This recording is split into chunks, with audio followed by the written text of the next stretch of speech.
Greetings, ladies and gentlemen, and welcome to this latest edition of Tales from Outer Space, where I take stories from across the internet and read them for your entertainment. This particular story is called What Humans Call Overkill, written by FoxKorp. Human methods have always been particularly noteworthy for being overkill. Admiral Terran flipped through several pictures on a large projected screen behind him. The Battle of Yevon 5. Humans called it a light bombardment. The picture behind him depicted 5 battle cruisers in orbit, all simultaneously firing orbital artillery towards the terrorist stronghold known as Keep 2. Over 2 megatons worth of ordnance were dropped on 50 square mile area. When questioned about the severity of their methods, human ambassadors frowned in confusion and stated, "That's just the nature of orbital fire support."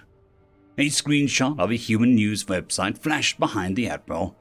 The bombardment was so trivial that it was little more than a footnote under a footnote titled Human Volunteers Aid in Peacekeeping Operation.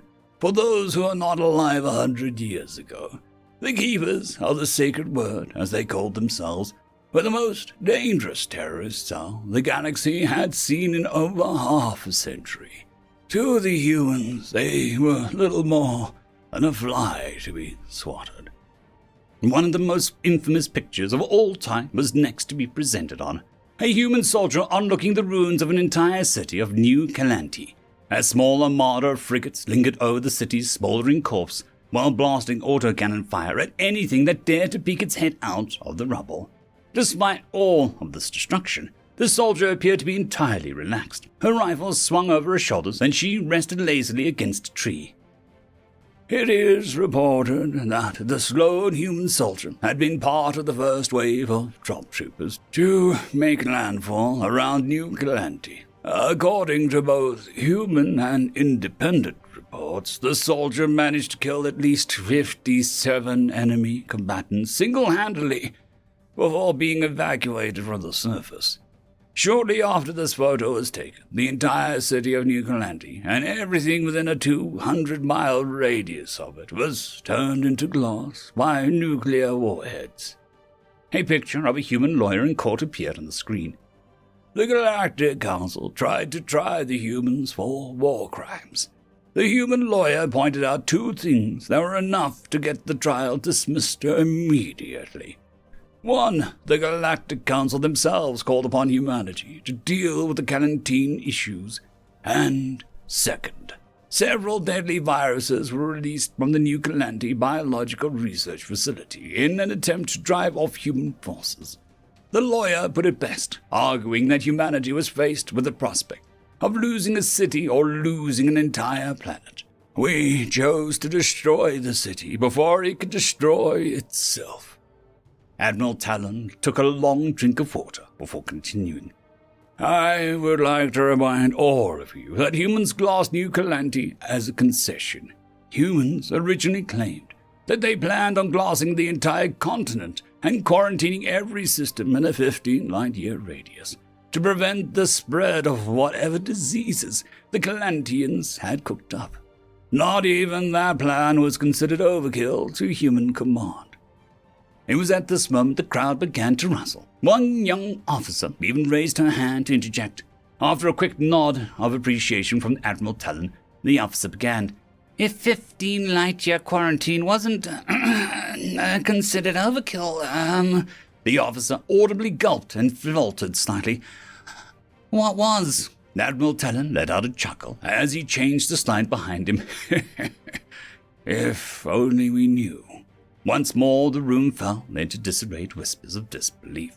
The Admiral looked around the room while still chuckling. A quarantine of 100 light years was proposed as an extreme but reasonable course of action. Instead of mutterings, the room fell into a stunned silence. Sensing that he'd recaptured their attention fully, the Admiral continued. This exchange served as a warning to the galaxy at large that humanity would see taking ludicrous courses of action as perfectly sane and reasonable. Because of this, we ramped up our surveillance on the human project's sustainability in the following years, decades, and as of now, centuries. What we have revealed is certainly insane, but also incredibly revealing. The picture changed rapidly and varied wildly in scope and scale. Photographs of diplomats, engineering projects, battlefields, corporation logos, government insignia, backroom deals, the whole 9 yards. What you are about to be informed of is highly classified. Anyone leaking it will face court-martial and very possibly execution. But it is critical that you see this information just to see the nature of the beast that is humanity. Once more pictures swapped randomly until eventually a video began to play. The dim lights in the gargantuan meeting hall darkened completely. What was being displayed on screen was nothing short of monumental. Subtitles displayed. A large grouping of human military assets is seen amassed near an anomalously large hypergate. The camera zooms and pans for a better view. The number of visible human warships is 11,127. Gaia, Officer 1. You ever see a battle group that large? Gaia, Officer 2. In the history book, the hypergate begins to activate. Gaia, Officer 1. Holy shit, you seeing that?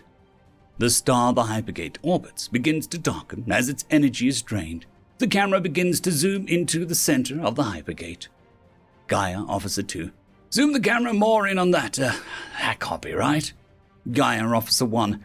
I've already run the diagnostic twice. What we are seeing is real. The gate is connected to a galaxy. Analysis confirms that it is a Great Band galaxy. Gaia, Officer 2. Get Overlord on the line now. The situation's changed. End of video. Admiral Talon didn't delay in elaborating.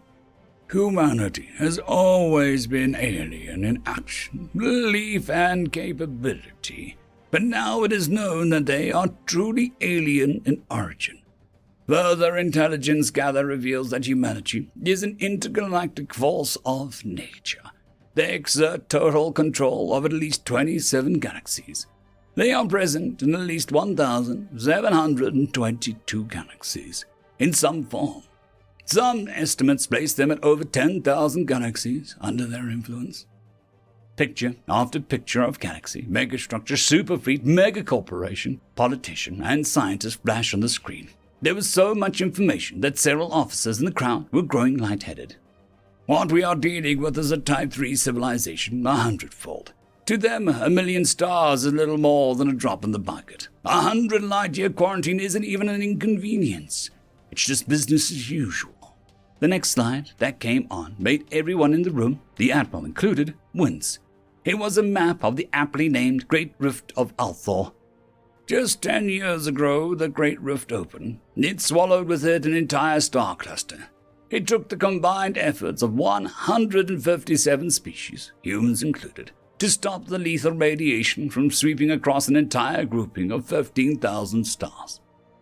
The next slide sent the room into a state of pure uproar. Admiral Talon had to wait an entire minute before his calls to order were even registered by his officers' panicked minds. Silence! The room fell into quiet terror at the sight before them. You are looking at what the humans consider overkill. This is the last picture received from Althor itself before the rift consumed it. A hypergate channel from the human space to Althor. The officers lost all professionalism and began to roar in outrage at once. Why would the humans do this? We considered them allies. We are doomed. God, help us all. How can it be possible? The uproar was quenched instantly upon the arrival of the next image. A horribly disfigured being, obviously screaming in unimaginable pain, was plastered on the projected screen. Within the Althor sector was a plague. All it took was one carrier of the disease to decimate an entire planet. The Council monitored the situation for months. In the span of that last 10 days preceding the rift's opening, 273 planets went entirely dark. The humans saw the problem, and even they feared it. We begged them for help, and that was their response. On the display was a quasar, an active supermassive black hole with the gargantuan constructs channeling its energy into a beam of pure annihilation. The human hyperweapon is the most destructive device the universe has ever seen. They've harnessed the power of the quasar, focused it further, and used it in times where overkill is truly necessary. More pictures and information of the disease appeared on screen. Humans call it the Scourge, a disease they've unfortunately encountered in galaxies other than our own on several occasions. I say with great certainty that it is the only thing I've ever known to make human Admiral queasy with a 100% certainty. Admiral Talon surveyed the room for a good long while before concluding his brief. I'm sure all of you are now wondering what to do with this information.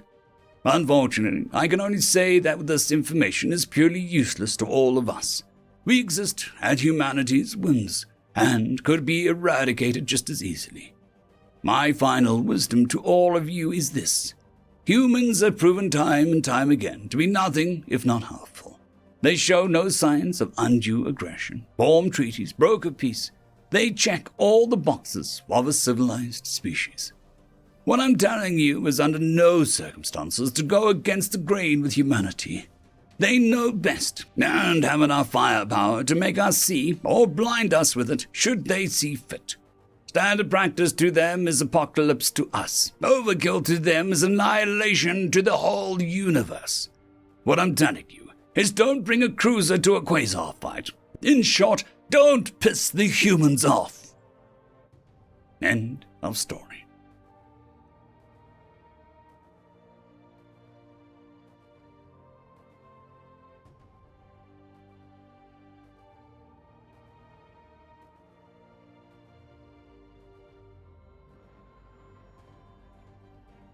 I'd quickly like to thank the T5 peeps. Vitmori, Terran on Air, Cold War Boomerwaffen, Severin Cerberus, Red Panda 121, Leslie 517, Bushmaster 177, Caspar Arnholtz, Cam Maxwell, Lightjock, Dragzoon WRE, Lord Azrakul, and Arcadian.